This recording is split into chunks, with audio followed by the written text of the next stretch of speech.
Snow had been falling on Ashenvale for 3 days without pause, and by the time Isolde reached the Pack Elders' Hall, her boots had soaked through to the skin.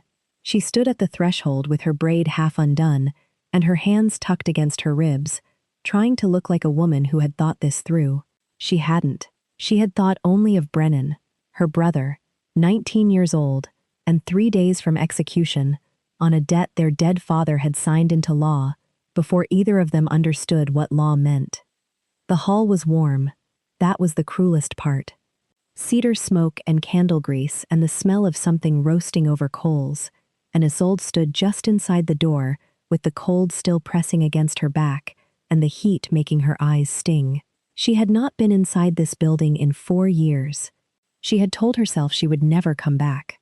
But Brennan had fever in his hands from working the border quarry, and the debt collector had come again at dawn, and there was no other door left in Ashenvale that would open for an Omega without rank. The Elders' steward looked at her the way people looked at things they intended to step around. "Petitions are Tuesdays," he said. "I'm not here with a petition." Isolde kept her voice even. "I'm here to speak with Alpha Stellan." The steward's expression didn't change, which told her everything. He had been told to expect her, or told to prepare for the possibility of her. Either way, she was expected. "Wait here," he said, and walked deeper into the hall. She waited. The fire popped, and the snow pressed against the high windows, and Isolde stood with her wet hem dripping on the elder stone floor, and thought about every version of this conversation she had practiced in the 3-hour walk from the border village. She had rehearsed confidence. She had rehearsed desperation. She had even rehearsed tears, which she was almost certain she could not produce on demand. But desperation did strange things to a person. What she had not rehearsed was Stellan Vordain, filling the doorway at the end of the hall, like he'd always been standing there, like she'd just now noticed him. 4 years did something to a man. She had known that academically. She had told herself she knew it. But he was broader through the shoulders than she remembered, and his jaw had settled into something harder than the boy she'd left standing in the snow when she walked away from Ashenvale the morning after the mating ceremony no one had sanctioned. He looked at her the way you look at a scar you've stopped being surprised by. "Isolde," he said, not a question. "Alpha Stellan." She didn't stumble over the title. She had practiced that much. "I need to speak with you about my brother's debt." He said nothing, just watched her from the end of the hall with that particular stillness that meant he was deciding something. "1 winter," she said, before the silence could settle into refusal. "Marry me for 1 winter. The Pack law says a mated Omega's family debts pass to Pack protection during the bond period. The collector can't touch Brennan while we're bound. I know what I'm asking. I know what I'm offering.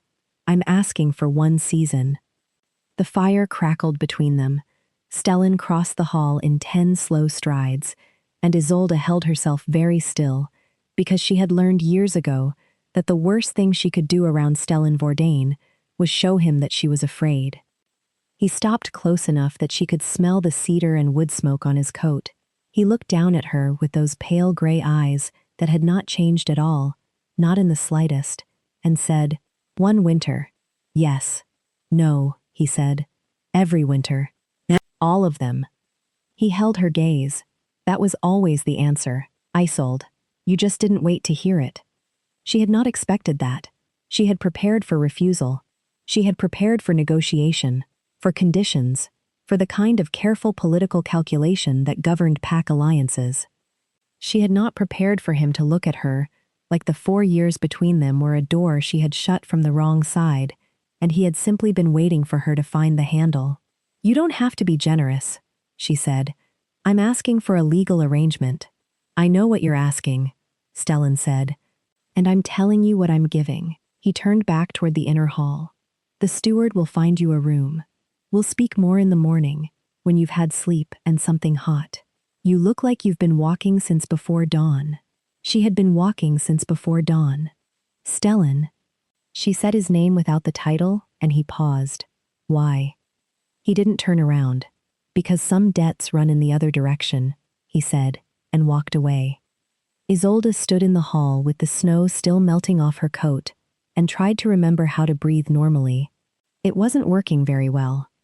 She had met Stellan Vordain at 17, when she was newly presented as an Omega, and still learning what that designation meant for a girl with no rank and a father who drank more than he worked. The mating ceremonies in Ashenvale were old-fashioned things, more ritual than romance, but there was a tradition of the Alpha's household hosting an autumn gathering where young women of the pack could be formally introduced. Isolde had gone because her mother had pressed her dress the night before and cried a little while she did it, and Isolde had not been able to say no to that. She had expected to stand at the edge of whatever room they put her in and be precisely as invisible as Omega girls without rank usually were. Instead, Stellan Vordain had walked directly toward her within 20 minutes of the gathering's start, like he had come specifically for that purpose, and the rest of the room was furniture. He had been 22, already being groomed for the alpha position his uncle currently held. He had no business crossing a room toward an unranked Omega girl, and he had done it anyway, and the look on his face had been neither predatory nor calculated. It had been, and she had turned this over in her mind for 4 years, trying to find a different word, certain. "You smell like rain on heather," he had said, not as a compliment exactly, more like he was reporting something factual and slightly inconvenient. She had said, "That's an odd thing to say to someone," and he had said, "I know, I'm sorry. I just needed you to know that I can tell." He had held her gaze. In case it matters. It had mattered. That was the problem. It had mattered with the force of something she had no framework for. At 17, in a pressed dress, with no rank and a father whose debts were already beginning to accumulate. She had spent the next 3 years trying to figure out whether what she felt for Stellan Vordain was real, or whether she was simply a girl with no prospects who had been paid attention to by someone important. She had never settled the question, and when the Elder Council had made it clear that an unsanctioned bond between the Alpha heir and an unranked Omega was a political liability the pack could not afford, she had walked away before anyone could tell her she had to. She had thought she was being noble. She had thought she was protecting Stellan from a complication he hadn't chosen. She understood now, in the cedar-warm hall with the snow pressing against the high windows, that she had possibly been making the most expensive mistake of her adult life. The room the steward gave her was small but dry, with a fire already burning, and a bed that had a quilt thick enough to lose a hand in. Isolde sat on the edge of it and unlaced her wet boots and tried to think clearly. Brennan's execution date was 3 days away. The debt collector operated under pack law, which meant a legal mate bond was the only instrument that would delay the process long enough to find another solution. She had chosen Stellan because he was the alpha, which meant his word carried legal weight, and because, she was honest enough to admit this at least privately, she had known, in the particular way you know things you refuse to say aloud, that he would not say no. She had not known he would say every winter. She woke before dawn to the sound of the house moving around her. Ashenvale's hall was not a quiet place even in winter. She heard the low voices of household staff, the creak of wood in the cold, the distant sound of wolves returning from the perimeter at the shift change. She lay still for a moment, with the quilt pulled to her chin, and the fire burned low to orange coals, and listened to the shape of the building she had refused to enter for 4 years. It did not feel like she had expected it to feel. She had expected hostility. She had half expected to be turned away at the door, which would have been both humiliating and clarifying. Instead, she was in a warm room with a decent fire, and the knowledge that Stellan Vordain had looked at her last night like she was a problem he was very glad to have back. That was more frightening than hostility. She knew how to handle hostility. Stellan was in the main hall when she came down, standing at the long table with a map spread open under his hands and a mug of something hot at his elbow. He looked up when she entered, and the quality of his attention shifted in a way she felt across the room. Not dramatically, not in any way she could have pointed to and named, but she felt it the same way she had felt it at 17, that particular directed stillness. "Sit," he said. "There's oat porridge and tea. We'll talk after you've eaten." "I'd rather talk now." "I know." He rolled the map and set it aside. "Eat anyway." She ate. He waited. It was the most infuriating, and also somehow the most comfortable breakfast she had experienced in recent memory, which told her things about her life that she didn't particularly want to examine. When she'd finished, he sat down across from her and set both hands flat on the table in the direct, declarative way she remembered from the gathering at 17, like he was trying to make clear he wasn't hiding anything. "Here is what I'm offering," he said. "Not a seasonal bond. A real one, filed under PAC law, registered with the Elder Council, with all protections that carries, including full debt protection for Brennan, permanent, and not conditional on the bond's duration." He met her eyes.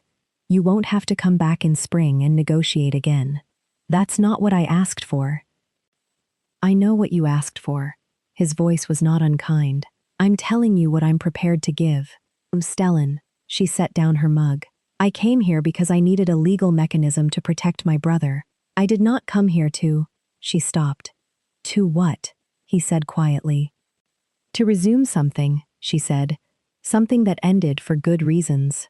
"For reasons," he said, "whether they were good, is something I'd like to discuss, now that we're both in the same room, for the first time in 4 years." She looked at him. He looked back.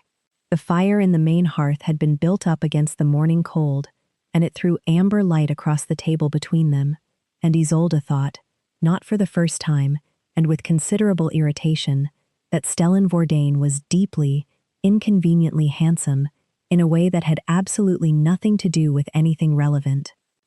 "The council," she said. "They were the reason then, and they're still the council now." "The Elder Council's position on our bond changed," Stellan said, 14 months after you left." He watched her absorb that. "I know you weren't in contact with anyone here. I'm not saying that as an accusation. I understood why. But the political landscape shifted. My uncle stepped down. I took the alpha position. The restrictions on who I could bond with became my decision, not the council's." He paused. "I looked for you." She had not been easy to find. She had been working in a border town 60 miles north, doing laundry and mending, and anything else that paid enough to keep Brennan in the quarry school, instead of the quarry labor pool. She had kept her Omega status quiet. She had kept her name quiet when she could. "You found me," she said. It wasn't a question. 18 months ago," he said. "You were in Keldmere. You had cut your hair." She remembered Keldmere. She remembered the winter she'd spent there, in a rented room above a tanner's workshop, with the smell of curing leather seeping through the floor, and Brennan writing her letters from the quarry school that were full of the careful optimism of someone trying not to worry her. "Why didn't you come?" she asked.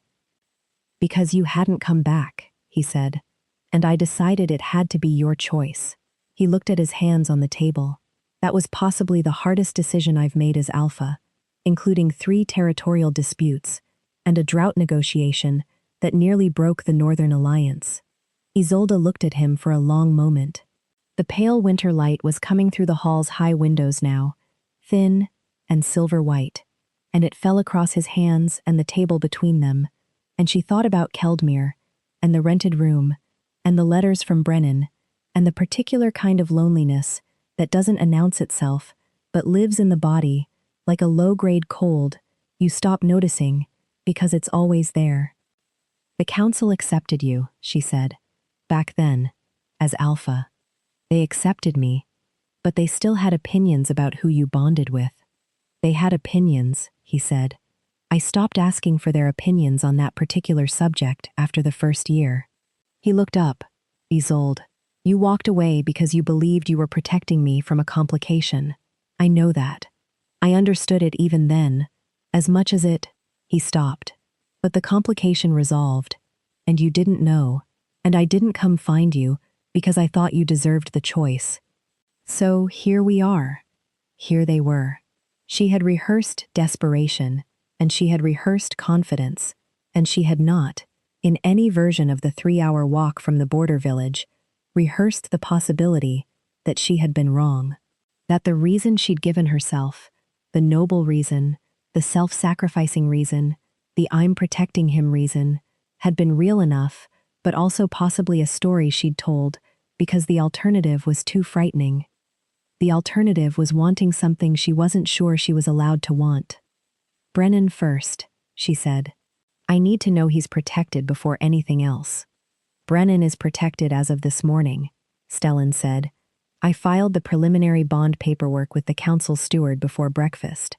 The debt collector has been notified that your brother is under PAC Alpha protection, pending bond registration." "It's already done." She stared at him. "I would have done it last night," he said, "but I didn't want to wake the council steward at midnight. He's 73 and takes it personally." "You—" She stopped. "You didn't wait for me to agree to anything." "No," he said, "because your brother's safety shouldn't be a bargaining chip, and I wasn't willing to make it one." He held her gaze. "That part was never conditional. Whatever you decide about the rest of it." She had expected negotiation. She had prepared for negotiation. She had steeled herself against the particular vulnerability of asking for something from someone who had the power to give it, because she knew how that kind of transaction worked, had seen her father on the wrong end of it enough times to understand the shape of the trap. Stellan had just removed the trap, which meant everything she said from this point forward would be unprotected by necessity. She could not hide behind Brennan anymore. Whatever she said next would be entirely her own. She had not accounted for that possibility. The morning stretched toward noon. Isolde sat with Stellan in the main hall while the household moved around them, and they talked. Not about the bond, not immediately, but about the 4 years between them. He told her about the Alpha transition, and the drought negotiation, and the territorial dispute that had eaten 8 months of his life. She told him about Keldmere and the border towns, and the particular skill she'd developed for finding mending work in communities where everyone knew each other and no one knew her. She watched him listening. He had always listened like it was something he took seriously, like the information he was receiving was worth handling carefully. She had noticed that at 17 and catalogued it as something significant, and 4 years had not changed it. She told him about the morning the debt collector had come to the quarry school looking for Brennan, and she had watched from the road, not close enough to intervene, not official enough to have standing, while her brother had stood in the quarry yard in his school clothes, with 3 years of education at risk, and the collector's men behind him. She told him she had walked the 60 miles from Keldmere to Ashenvale in stages, because she couldn't afford the relay horse, and she hadn't slept properly in a week. "Why 60 miles on foot?" he asked. He wasn't challenging her. It sounded like a man asking a question he already knew the answer to, but wanted her to hear herself say. "Because there wasn't anyone else," she said. He was quiet for a moment. "There was," he said, finally. "There was always someone else. You just didn't think you were allowed to call on me." She opened her mouth to argue, and closed it again, because he was correct, and arguing with correct things was a habit she was trying to break. "The council position," she said instead. "When it changed, what changed it?" "I did," Stellan said. "I made it clear that the Alpha's bonding decisions were not council business, and I was prepared to make that position very public if it was challenged." He looked at her steadily. "I told them I had found my fated mate, and that PAC law on fated mate bonds preceded council preference by about 600 years. They checked. I was right. Fated mate. She had known it. She had known it at 17, with the certainty of something her body understood before her mind had words for it. She had spent 4 years not calling it that, because calling it that would have made leaving impossible to justify. "You could have told me," she said. "When I left, you could have said—" "You had already decided," Stellan said. He said it without bitterness, which was somehow harder to receive than bitterness would have been. "And I was 22, and I thought that forcing the bond on someone who'd chosen to walk away would be the worst thing I could do to her." He paused. "I still think that. I would make the same choice again, but I want you to know that watching you leave was the hardest thing I've done, before or since." She thought about the morning she'd left. The snow had been like this, coming down in the particular committed way it came down in Ashenvale, as if the sky had decided and was not taking questions. She had stood at the edge of the elder quarter, with her bag over her shoulder, and she had looked back once, and she had not let herself stop walking. She had told herself she was being brave. She thought now that brave and correct were not always the same thing. The afternoon came cold and gray, and Isolde walked the perimeter of the elder quarter by herself while she thought. The snow had eased to a light fall, and the pack wolves that ran the outer edge of the territory came in close to her on the path, their breath steaming in the cold air, their large bodies moving with the easy confidence of animals entirely comfortable in their landscape. She didn't fear them. She had grown up in Ashenvale. The wolves had always been part of the cold. One of them, a pale gray female with winter-thick fur, fell into step beside her for a quarter mile without any apparent agenda, and Isolde found the company steadying. She thought about Stellan saying "I looked for you," and the particular weight that carried. She thought about 18 months ago in Keldmere, in the room above the tanner's workshop, and tried to reconstruct what she had been feeling during that period, and whether she would have been ready, then, to come back. She didn't think she would have been. She had needed the time, even if she hadn't known she was using it for something. She thought about the version of herself who had walked away at 21, convinced she was doing the right thing, and she tried to be fair to that version. She had done what she'd understood. She had worked with the information available. That version of herself had also been afraid, which was true and worth acknowledging, but fear and wrongness were not always the same thing either. The pale gray wolf turned back toward the tree line, and Isolde stood at the edge of the perimeter path and looked at the hall across the white of the grounds. Smoke rising from 2 chimneys, warm light in the high windows, Stellan somewhere inside it, waiting without demanding, which was probably the most devastatingly effective thing he could have done. She had come here for Brennan. Brennan was protected. That was done, unconditionally, with no strings attached, because Stellan Vordain had looked at a 19-year-old boy who owed money he hadn't borrowed and decided the debt was not the boy's problem to carry. Everything after that was hers to decide. The thing she had not admitted, in 4 years of not admitting things, was that she had not been happy. She had been busy, which was different. She had been useful, which she prized, and capable, which she prized more. But happiness was something she had filed away, under unavailable, without fully examining whether that was true or whether she had simply stopped reaching for it. She was cold. Her boots were wet again. The last of the daylight was going gray at the edges. She turned back toward the hall. Stellan was where she'd left him, or near enough, standing at the hearth in the main room, with his back to the door when she came in, and he turned at the sound of her step, with an expression that was very carefully not anxious. She had spent enough time reading his face to know the difference between naturally composed and trying to be composed. It was trying. That, more than anything, settled something in her chest. "I have a condition," she said. He waited. "If I agree to the full bond, the permanent registration, I need you to understand something about who I am now." She unwound her damp scarf and held it in her hands. "I'm not the girl from the autumn gathering. I've been on my own for 4 years. I make my own decisions. I'm not going to become a deferential Omega who disappears into the Alpha's household and has no business that isn't approved through you." "I know," he said. "I'm serious. So am I." He crossed his arms, not defensively. She'd learned to read the difference, but in the way that meant he was paying close attention.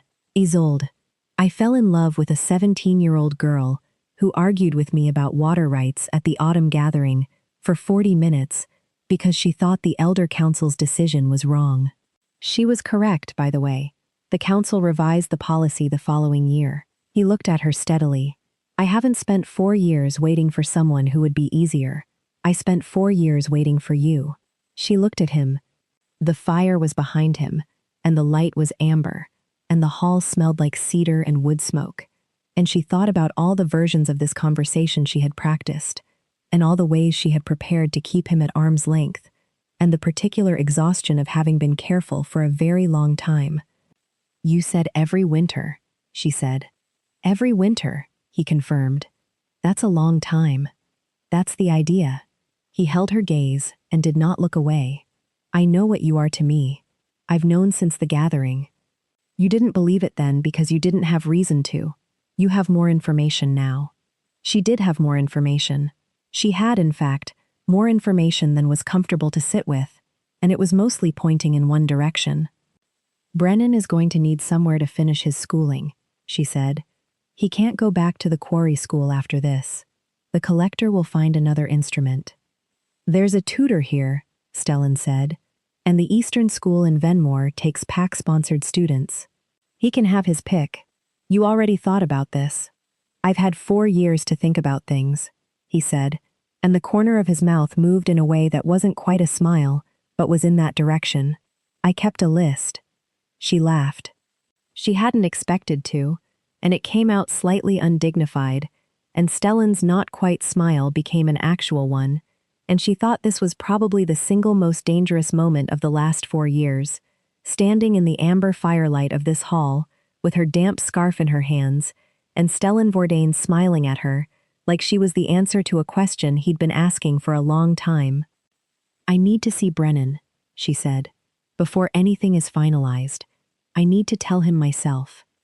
I'll have a rider ready in the morning, Stellan said. We can go together, if you'd like. She considered this. Yes, she said. Together. The words sat in the room between them, simple and enormous. Stellan stepped forward, not quickly, not with any pressure, and held out his hand palm up between them, an old Ashenvale gesture, the kind you made when you were offering something and leaving the acceptance entirely to the other person. She looked at his hand and then at his face, and the pale gray eyes were everything she remembered, and also something new, something that had grown in 4 years of patience and restraint and waiting without knowing if the waiting would ever end. She put her hand in his. His fingers closed around hers, warm and steady, and she felt the mate bond settle into place between them, like something that had always been there waiting, not a new thing, but a recognized one, a door found at last from the right side. Every winter, she said quietly. Every one of them, he said.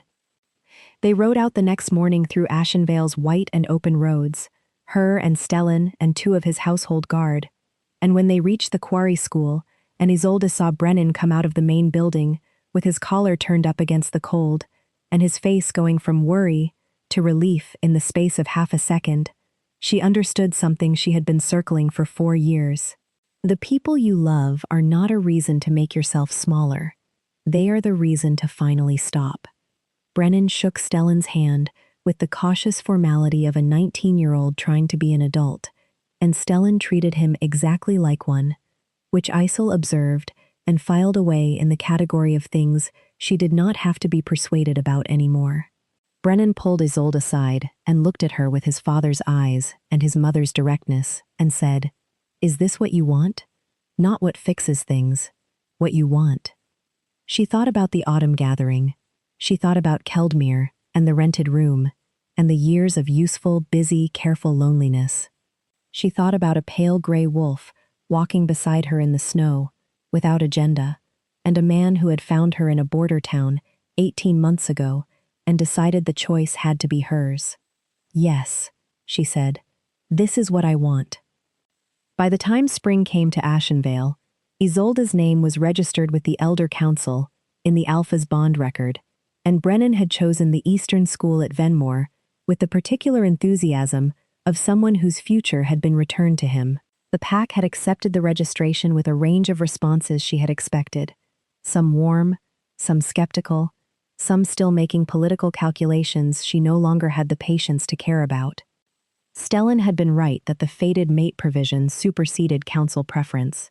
The council steward had confirmed this in writing, which she had read herself, twice, because she was not the girl who took things on faith when documentation was available. On the first warm morning of spring, she stood in the yard behind the hall with a cup of tea and watched the pack wolves return from the dawn perimeter, their pale coats catching the new light, their breath still steaming in the last of the cold.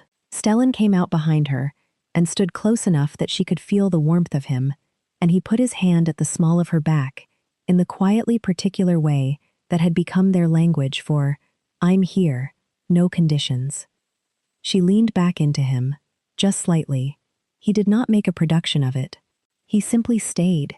She had come to Ashenvale in the snow, with 60 miles behind her, and desperation in her chest, and a plan that had lasted approximately 10 minutes of actual conversation.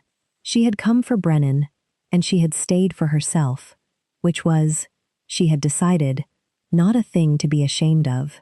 She had spent enough years making herself small in the name of practicality. She was done with practical. She was here, in the early spring light, with the wolves running, and the cold finally breaking, and the man who had kept a list for 4 years, standing warm and certain behind her. Every winter.